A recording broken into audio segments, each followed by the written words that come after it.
안녕하세요. 경제적 자유로 가는 열차 자유 유튜브더 자윤입니다. 코스피 지수가 쭉쭉 오르고 있습니다.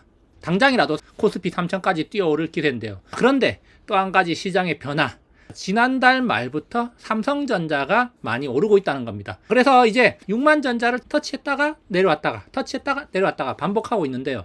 아마도 이제는 5만 전자를 멀리 떠나보내지 않을까 이런 생각이 듭니다. 자, 그렇다면은 왜 큰손들이 지금 삼성전자를 매수하고 있는지 오늘 여기에 대해서 한번 이야기해 보도록 하겠습니다. 오늘 이야기 도움되신다면 좋아요, 구독 눌러주시고요. 그러면 준비된 자료 보도록 하겠습니다. 삼성전자가 오랜만에 6만 전자를 왔다 갔다 하고 있습니다. 2024년 가을 이후에 이렇게 쭉 떨어져서 6만 전자는 굉장히 힘든 벽이 됐는데요. 그렇지만 이제는 영원히 못 볼 5만 전자가 아닐까 이런 기대를 해봅니다. 지난 3월 말에 관세 폭탄이 떨어지기 전에 6만 전자를 갔다가 관세 폭탄을 맞고 떨어져서 다시 박스권 흐름을 보이다가 최근에 6만 전자를 왔다 갔다 하고 있습니다. 자, 그러면서 이제 5만 전자를 떠나보내고 6만 전자에 안착하려는 그런 모습을 보이고 있는데요. 기술적으로 본다면 지금 굉장히 강력한 상승세가 나올 수 있는 위치입니다. 여기 보시면은 작년 10월부터 형성된 5만원대 박스권이 이렇게 형성이 되어 있는데, 자, 이 5만원대 박스권을 만약에 이렇게 뚫어주고 6만원에 안착을 한다면은 강력한 상승이 나올 가능성이 있습니다. 장기 박스권 상단 돌파 시 강력한 상승이 나오는 경우가 많다는 건데요. 자, 이 내용에 관한 거는 사실 저의 두 번째 책인 주린이 주식 가외하기 책에 소개를 해놨습니다. 아마도 제 구독자분들께서는 그 책을 보신 분들도 많을 건데, 자, 무슨 말인지 이해가 되실 겁니다. 만약에 장기 박스권 돌파 시 강력한 상승이 나온다. 자, 이 내용을 잘 모르는 분들은 그냥 인터넷에 검색해보면 많이 나오기 때문에 주식 투자를 하는 데 있어서 하나의 스킬이다 이런 생각으로 한번 찾아보시기 바랍니다. 어쨌든 지금 자, 6만 전자를 한번 뚫었다가 실패를 했죠. 지난 3월 말에 실패를 했습니다. 자, 그리고 4월에 관세 폭탄 맞으면서 떨어졌고, 자, 지금 5만 전자를 떠나보내면서 6만 전자로 넘어가고 있는 이 와중에 지금 시점이 바로 장기 박스권 상단 돌파를 시도하고 있는 과정이라는 겁니다. 자, 그래서 우리가 여기서 중요한 포인트, 장기 박스권 상단 돌파 시 강력한 상승이 나오는 사례가 많다는 점. 그래서 삼성전자도 그 사례에 해당이 될 수가 있다는 겁니다.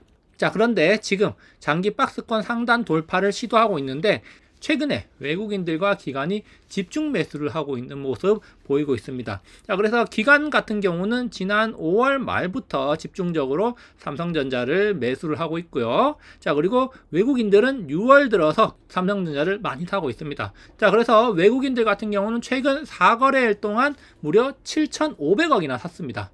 자, 그러면서 지금 삼성전자, 자, 지난 4월 말부터 빠르게 올라오면서 박스권 하단 부분에서 박스권 상단 부분까지 올라왔고, 자, 그리고 지금 계속 장중에 6만 전자를 갔다가 내려오는 그런 모습을 보이고 있다는 거죠. 자, 이런 돌파 시도가 계속 된다는 거 우리가 중요하게 볼 필요가 있는데, 자, 이렇게 돌파 시도를 하는 과정, 자, 상승의 주체는 기관과 외국인이고 외국인들이 집중적으로 매수를 하고 있다는 점 우리가 눈여겨볼 만한 점입니다.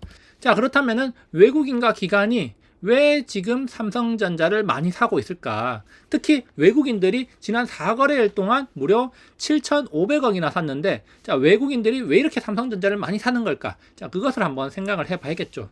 자, 그래서 뭐 여러 가지 이유가 있을 건데, 자, 첫 번째로 바로 원화 강세에 따른 국내 증시의 매력이 증가했다는 겁니다. 그래서 지난 4월 4일 날 관세 폭탄이 떨어졌을 때, 자, 1,488원까지 갔던 환율이 지금은 거의 두 달 만에 1,355원까지 떨어졌습니다.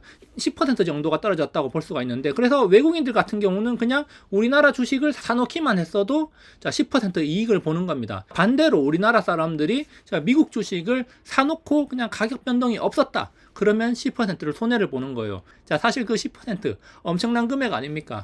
그러니까 지금 환율이 많이 떨어지면서 외국인들한테 우리나라 증시가 굉장히 매력적인 시장으로 보일 수가 있다는 겁니다. 거기다가 제가 예전에도 말씀드렸듯이 자, 트럼프 행정부는 지금 약달러를 원하고 있다는 겁니다. 자, 그래서 지금 우리나라뿐만 아니라 엔화, 위안화, 유로화 전부 다 강세를 보이고 있어요. 달러만 약세로 가고 있다는 겁니다. 트럼프 행정부가 관세 협상을 하면서 원화 절상, 엔화 절상, 위안화 절상을 요구하고 있다는 거예요. 미국은 달러 약세를 만들기를 원하고 있다는 겁니다. 그렇기 때문에 앞으로 달러 약세가 될 거라는 게 월가의 일반적인 견해고요. 그렇기 때문에 외국인들 입장에서는 미국에 있던 돈을 빼서 중국, 일본, 우리나라 같은 데 투자를 하면은 환차익을 얻을 수가 있기 때문에 자, 우리나라와 같은 이머징 국가로 돈이 더 밀려올 수도 있다. 자, 이렇게 생각을 해볼 수가 있고요. 그래서 우리나라 주식을 사는데 가장 대표적인 주식 삼성전자에 대한 비중을 높게 가져갈 수밖에 없다는 겁니다.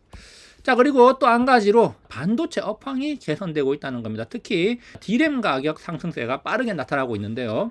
자, 여기 보시면은 메모리 현물 가격의 변화를 보면은 주간 변화와 월간 변화가 있는데, 월간 변화에서 보면은 자, 한 달 동안 가격이 28.2%가 오른 게 있고, 그리고 한 달 동안 가격이 49%나 오른 게 있습니다. 28% 오른 거는 DDR4 16GB고 그 다음에 DDR4 8GB는 49.6%나 올랐다는 거예요. 한 달 사이에 가격이 엄청 올랐다는 겁니다. 이 메모리 반도체를 파는 삼성전자나 SK하이닉스 같은 경우는 더 좋다는 거예요. 자, 더 비싼 가격에 팔 수 있으니까 이익이 더 높아질 수가 있다는 겁니다.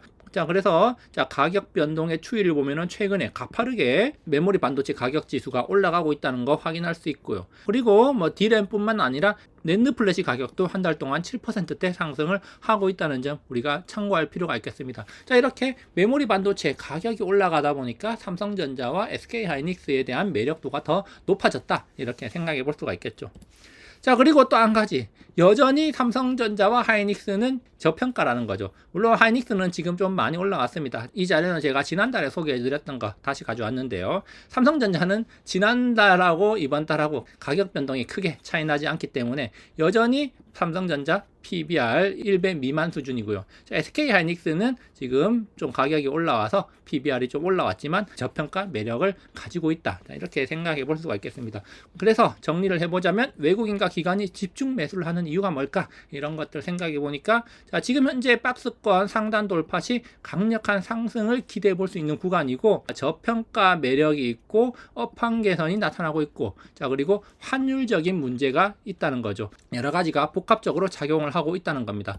자, 그래서 이런 긍정적인 상황이 지속된다면은 삼성전자가 박스권을 탈출하면서 강하게 상승할 수 있고, 자, 이렇게 강하게 상승을 하면은 우리나라 코스피 3000 시대는 삼성전자가 이끌면서 열게 되지 않을까, 이렇게 생각을 해봅니다.